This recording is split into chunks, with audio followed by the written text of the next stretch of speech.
제4장 MSA 애플리케이션 배포 실습. 이번 장에서는 구축한 환경에서 MSA 애플리케이션을 배포하는 실습을 해보겠습니다. 제1절 레디스 배포 및 DB 구축. 먼저 앞서 설치한 미니쿠브를 실행하겠습니다. 하드맨 드라이버와 CRIO 컨테이너 런타임을 사용하여 미니쿠브를 실행합니다. 노드와 파드를 조회하여 미니쿠브 단일 클러스터 구축 후 정상 작동하는지 확인합니다. 다음과 같이 노드의 상태가 레디로 되어 있고 각 파드들의 상태가 러닝이면 클러스터가 잘 구축된 상태라고 할 수 있습니다.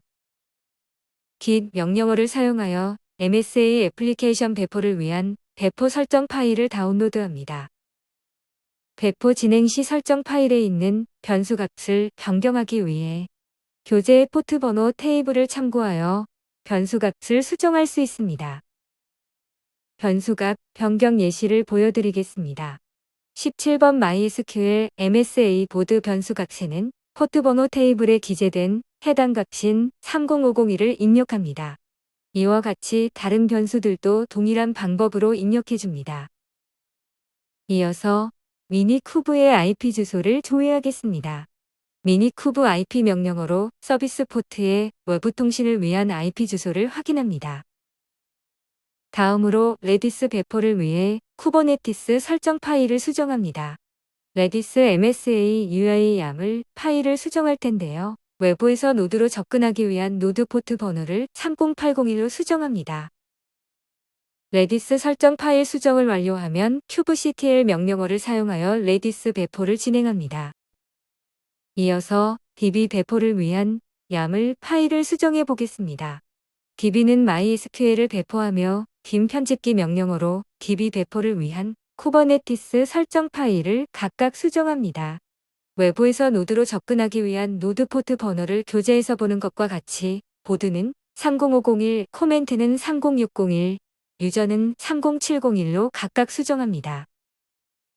DB 설정 파일까지 모두 수정한 후 다음 kubectl 명령어를 사용하여 DB 배포를 진행합니다. 이렇게 배포한 DB가 잘 실행되고 있는지 확인해 보겠습니다. 파드를 조회하는 kubectl 명령어를 실행합니다. 그리고 DB 데이터 입력을 위해 두 번째 명령어로 파드에 접속합니다. MySQL MSA 보드 DB 구축을 위해 해당 이름으로 접속을 진행합니다. 해당 파드에 접속하였다면 교재의 명령어를 통해 MySQL에 로그인합니다. 지금부터는 보드, 코멘트, 유저 관련 DB 데이터를 입력해 보겠습니다. 먼저 MySQL에 로그인한 후 보드 데이터베이스를 생성합니다. 다음으로 보드 API에 관련된 테이블을 생성합니다. 교재의 그림에서 보는 것과 같이 보드, DB와 테이블을 모두 생성했다면 exit 명령어를 입력하여 MySQL과 파드를 각각 종료합니다. 다음으로 코멘트 DB에 접속해 보겠습니다. 먼저 kubectl 파드 조회 명령어를 통해 MySQL MSA 코멘트 파드 이름을 확인합니다. 파드 이름을 확인한 후 해당 두 번째 명령어에 해당 이름을 넣어 입력하면 MySQL MSA 코멘트 파드에 접속할 수 있습니다. DB에 접속했다면 이어서 MySQL에 로그인합니다. MySQL에 로그인한 후 코멘트의 데이터베이스를 생성합니다. 다음으로 코멘트 API에 관련된 테이블을 생성합니다. 교재의 그림에서 보는 것과 같이 코멘트 관련 DB와 테이블을 모두 생성했다면 exit 명령어를 입력하여 MySQL과 파드를 각각 종료합니다. 세 번째로 유저 DB 데이터를 입력해 보겠습니다. kubectl 파드 조회 명령어를 통해 MySQL MSA 유저의 파드 이름을 확인합니다. 파드 이름을 확인한 후 해당 두 번째 명령어에 해당 이름을 넣어 입력하면 MySQL MSA 유저 파드에 접속합니다. 유저 파드에 접속하면 교재의 명령어로 MySQL 로그인을 진행합니다. MySQL에 로그인한 후 유저 데이터베이스를 생성합니다. 다음으로 유저 API에 관련된 테이블을 생성합니다. 교재의 그림에서 보는 것과 같이 유저 DB와 테이블을 모두 생성했다면 exit 명령어를 입력하여 MySQL과 파드를 각각 종료합니다. MySQL DB는 VM 재구동 시 테이블이 삭제되므로 필요시에는 아래 절차에 따라 재구축하여 이용해 주시기 바랍니다. 제2절 와르 파일 생성 MSA 애플리케이션 실습 프로젝트는 자바 1.8 버전으로 개발되었기 때문에 반드시 JDK 8 버전을 설치하여 환경 설정을 해주어야 합니다. JDK 다운을 받으려면 오라클 계정이 필요하므로 오라클 계정을 먼저 생성한 후에 다운로드를 진행합니다. 아래 링크를 통해 다운로드를 진행합니다. 다운로드 시 오라클 라이센스 동의 관련 창이 뜨면 체크를 하고 다운로드 버튼을 눌러 다운로드를 진행합니다. 다운로드 후 설치를 진행합니다. JDK가 설치가 끝났으면 로컬 환경 어디서든 자바 프로그램을 접근할 수 있도록 환경 변수를 추가해 줍니다. 제어판의 시스템을 열어 고급 시스템 설정을 클릭하여 시스템 속성 창을 엽니다. 시스템 속성 창에 환경 변수를 클릭합니다. 환경 변수 창이 뜨면 새로 만들기를 클릭하여 JDK가 설치되어 있는 패스를 변수로 추가해 줍니다. 새 시스템 변수 창에 변수 이름 자바옴을 입력하고 변수 값으로 JDK가 설치되어 있는 파일의 경로를 입력해 줍니다.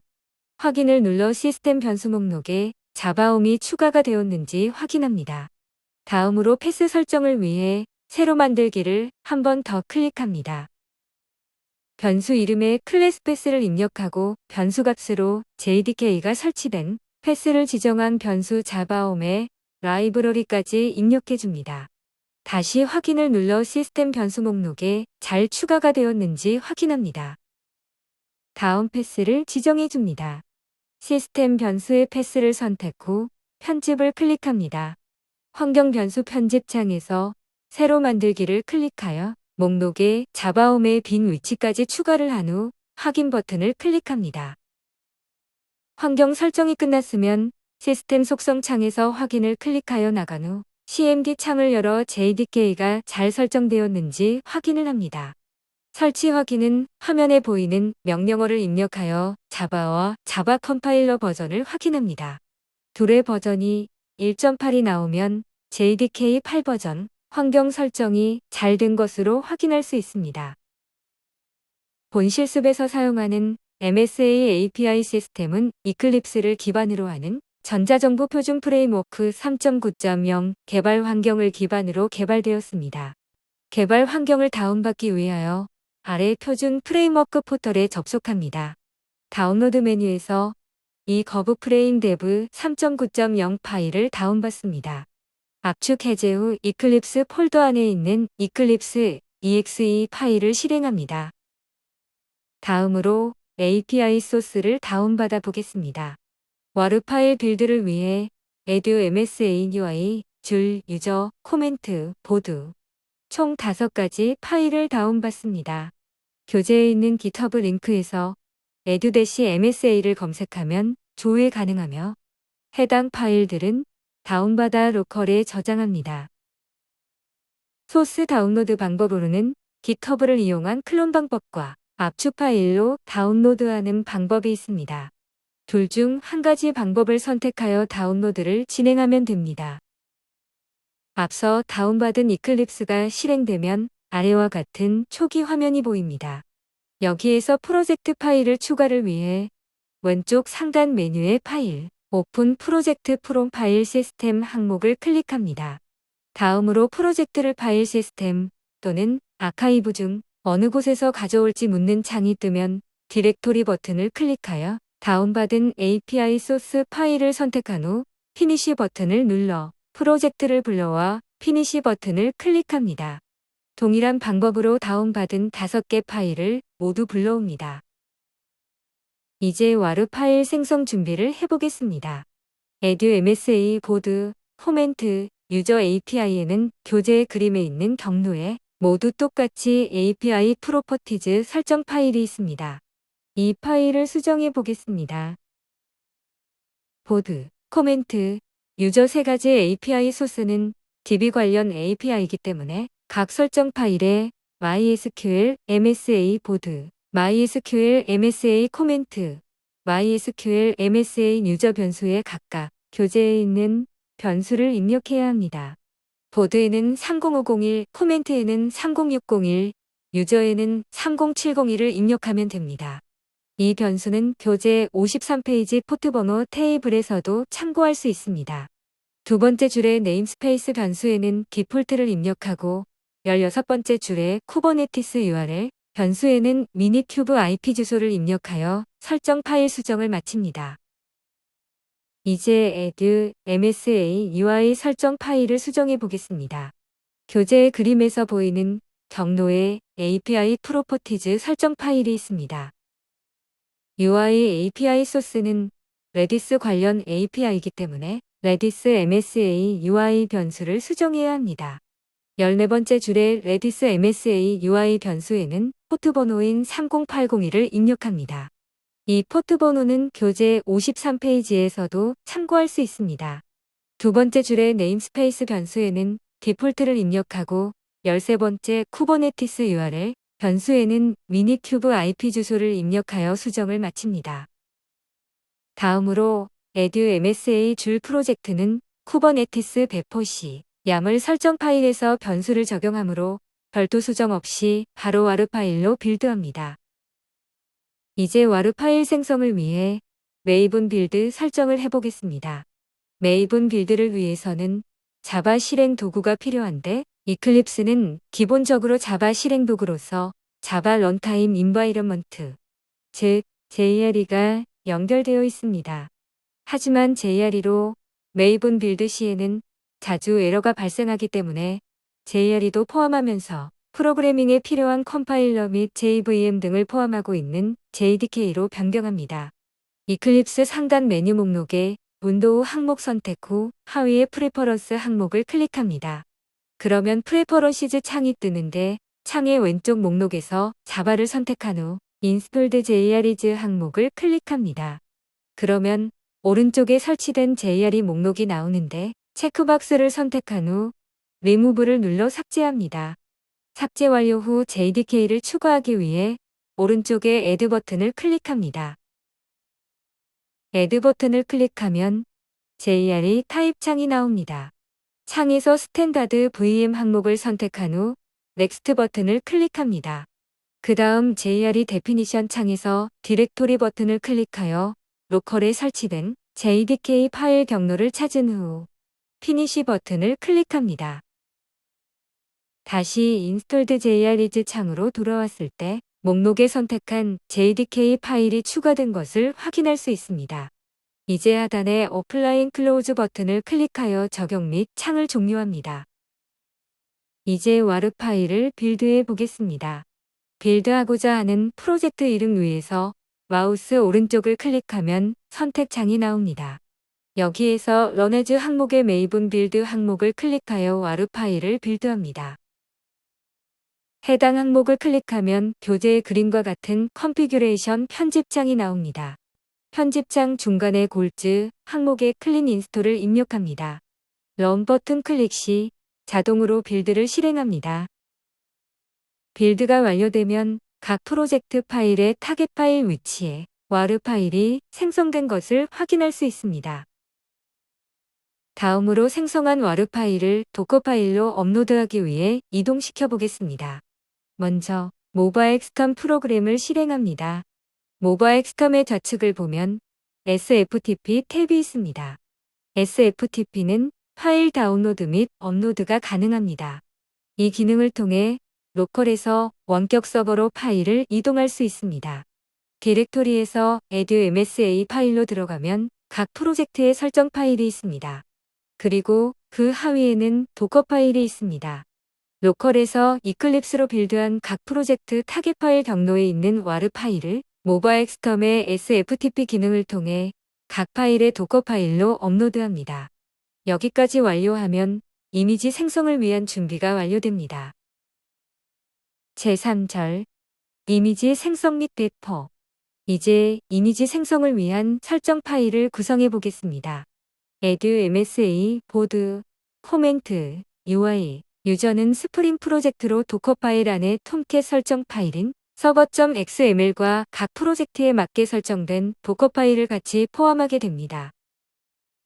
다음으로 edu-msa 줄은 스프링부트 프로젝트로 도커 파일 안에 설정 파일인 애플리케이션, 야물 파일과 프로젝트에 맞게 설정된 도커 파일을 같이 포함하게 됩니다. 이렇게 가가르 파일을 위치시키면 이미지 생성을 위한 파일 준비가 완료됩니다. 다음은 이미지를 생성하여 이미지를 푸시할 이미지 저장소로 사용되는 도커 허브에 대해 알아보겠습니다. 도커 허브란 도커사에서 운영하는 도커 이미지 저장소 서비스입니다. 도커 허브에는 소프트웨어 공급업체, 오픈소스 프로젝트 및 커뮤니티에서 제공하는 10만 개 이상의 컨테이너 이미지가 있습니다. 이제 이 도커 허브를 통해 이미지 생성 및 배포를 실습해 보겠습니다. 먼저 이미지 저장소 생성을 위해서 계정을 생성하여 도커 허브에 로그인합니다. 로그인하면 레파지토리즈 페이지로 이동합니다. 오른쪽 상단의 크리에이트 레파지토리를 클릭하여 이미지 저장소를 생성합니다. 레파지토리 이름을 입력하고 크리에이트 버튼을 클릭하여 이미지 저장소를 생성합니다. 교재에서 보는 것과 같이 동일한 방식으로 5개 프로젝트의 이미지 저장소를 각각 생성합니다. 이미지 저장소가 준비되면 다음으로 모바일 엑스텀 터미널에서 하드맨 로그인 명령어로 이미지 레파지토리에 접근할 수 있도록 로그인합니다. 교재의 명령어로 각 프로젝트의 도커 파일 안에 구성된 파일을 사용하여 5개 API의 이미지를 각각 빌드합니다. 교재의 파드맨 태그 명령어를 통해 빌드한 이미지 이름을 배포할 이미지 이름으로 태그합니다. 5개 API 모두 동일하게 진행합니다. 로컬 컨테이너 스토리지의 이미지 준비가 완료되면 파드맨 푸시 명령어를 통해 도커 허브 상에 만든 각 이미지 저장소로 푸시를 진행합니다. 지금 교재에서 보시는 명령어는 보드, 코멘트, UI 프로젝트에 해당하는 이미지를 빌드, 태그, 푸시하는 명령어입니다. 이를 참고하여 이미지 배포를 모두 진행합니다. 유저, 줄 프로젝트 이미지를 빌드, 태그, 푸시하는 명령어입니다. 이미지 저장소에 이미지 배포가 완료되면 다음으로 이미지를 컨테이너로 배포할 수 있도록 쿠버네티스 야물 파일을 설정해 보겠습니다. edu-msa 보드, 코멘트, UI, 유저 야물 파일에서 이미지에 해당하는 부분과 노드 포트에 해당하는 부분을 교재에 있는 파란 글씨대로 수정합니다. 지금 보이는 그림은 각 프로젝트의 설정 파일 수정 예시입니다. 야물 파일을 잘 수정했는지 예시를 보고 확인합니다. edu-msa 줄 야물 파일에서 이미지 부분과 노드 포트 부분, env의 네임스페이스 부분을 교재 상단 박스에 있는 설정대로 수정합니다. 교재 하단의 그림을 보면서 맞게 수정했는지 확인합니다. 이렇게 각 프로젝트의 쿠버네티스 야물 파일 설정을 완료하였다면 컨테이너 배포를 진행합니다. 교재 하단 박스 안에 명령어를 입력하여 5개 야물 파일을 배포합니다. 배포가 완료되면 컨테이너가 잘 배포되었는지 확인하기 위해 kubectl get 파즈 명령어로 파드를 조회합니다. 이어서 kubectl get 서비스 명령어로 노드 포트로 edu-msa UI 화면 접속을 위해 서비스를 조회합니다. 파드와 서비스 조회를 통해 MSA 애플리케이션 프로젝트가 모두 잘 배포되었음을 확인했다면 VMware 화면에서 파이어폭스 웹브라우저에 접속하여 서비스를 이용해 봅니다. 포털 접속 방법은 미니큐브 IP 주소와 edu-msa UI의 노드 포트 번호, 화면에 보이는 패스를 붙여 포털 화면에 접속합니다. 접속 후 포털에서 MSA 서비스가 정상 작동하는지 확인합니다. 회원 가입 및 로그인 후 게시판 작성 및 댓글 작성 기능을 활용해 봅니다. 이것으로 4일차 K-파스 실습 교육을 마칩니다. 4일간의 전문가 교육 과정을 통해 K-파스에 대한 이해도와 활용 능력이 향상되었기를 바라며 앞으로도 많은 관심 부탁드립니다. 모두 고생 많으셨습니다.